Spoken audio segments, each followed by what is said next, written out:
পুরস্কার গ্রহণ করছেন। আলহামদুলিল্লাহ, আমরা শুকরিয়া জানাই। আল্লাহ পাক আমাদের এই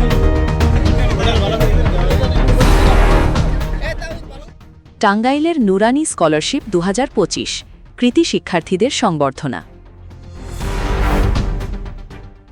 টাঙ্গাইলের ভূঁইয়াপুরে অনুষ্ঠিত হল নুরানি স্কলারশিপ 2025 কৃতি শিক্ষার্থীদের সংবর্ধনা, পুরস্কার বিতরণ এবং মনোমুগ্ধকর সাংস্কৃতিক পরিবেশনায় মুখরিত হয় পুরো অনুষ্ঠানস্থল।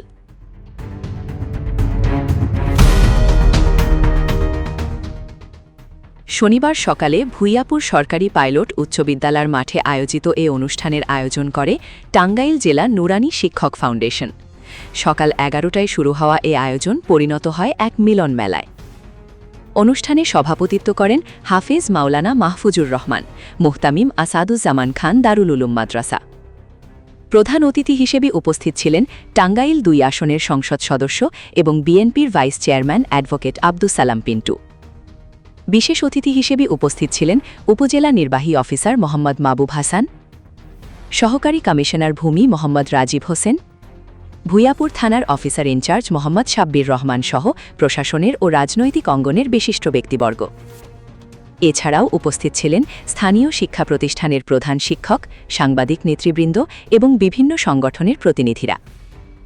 অনুষ্ঠানে আমন্ত্রিত আলেমদের মধ্যে উপস্থিত ছিলেন জমিয়াতে ওলামায়ে ইসলাম বাংলাদেশের সংগঠন সম্পাদক মুফতি রাফিকুল ইসলাম, ইকরা তালিমুল কুরআন বোর্ডের চেয়ারম্যান মাওলানা হারুনুর রাশিদ সহ বিশিষ্ট আলেমগণ।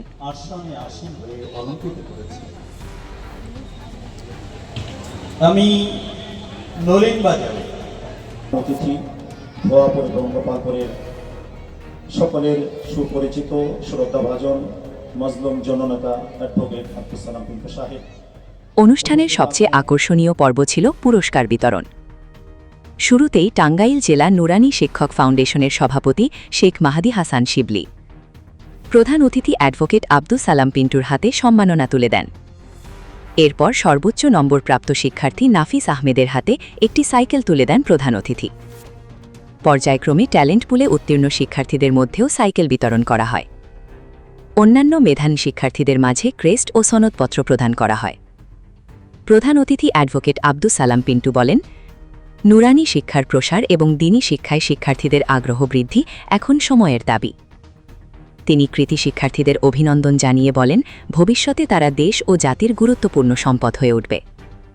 কাজে আমি আপনাদেরকে অনুরোধ করব যে আমাদের ইসলামের জন্য আজকে সারা বিশ্বে কিন্তু একটি দুর্দিন পরিচালিত হচ্ছে।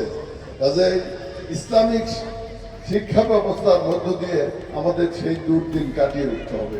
কাজে আপনাদের কাছে আমার অনুরোধ থাকবে, সকলের উলামায়ে কেরাম এবং ছাত্রছাত্রী ভাই এবং অভিভাবকবৃন্দ, আজকে আমরা যাতে ইসলামকে আঁকড়ে ধরতে। টাঙ্গাইল জেলা নুরানি শিক্ষক ফাউন্ডেশনের সভাপতি শেখ মাহাদি হাসান শিবলি বলেন, নুরানি শিক্ষার প্রসার এবং শিক্ষার্থীদের উৎসাহিত করতে ভবিষ্যতেও এ ধরনের আয়োজন অব্যাহত থাকবে। আগামীতে এর থেকেও বড় পরিসরে ইনশাআল্লাহ আমরা আয়োজন করব এবং শুধু টাঙ্গাইল জেলা না, পুরো বাংলাদেশ ব্যাপী আমাদের এই পরিচালনা করার জন্য ইনশাআল্লাহ চেষ্টা আছে। শুধু আপনাদের দোয়া করতে হবে এবং আপনারা যেভাবে সন্তান দিয়েছেন এই পরিমাণ যদি ভালোবাসা আপনারা দেখান তাহলে আগামীতে সম্ভব ইনশাআল্লাহ। অনুষ্ঠানে সাংস্কৃতিক পরিবেশনায় অংশ নেয় কলরব, মাদিনা, আবাবিল সহ বিভিন্ন ইসলামিক শিল্পী গোষ্ঠী। তাদের পরিবেশনা দর্শকদের মধ্যে ভিন্ন এক আবেগ ও আনন্দের সৃষ্টি করে। প্রচণ্ড রৌদ্র উপেক্ষা করেও শিক্ষক, অভিভাবক, শিক্ষার্থী ও শুভাকাঙ্ক্ষীদের উপস্থিতিতে অনুষ্ঠানটি হয়ে ওঠে প্রাণবন্ত। আয়োজকরা সকলের প্রতি কৃতজ্ঞতা প্রকাশ করেন। শেষে দেশ, জাতি ও মুসলিম উম্মাহার কল্যাণ কামনায় বিশেষ দোয়ার মধ্যে দিয়ে অনুষ্ঠানের সমাপ্তি ঘোষণা করা হয়।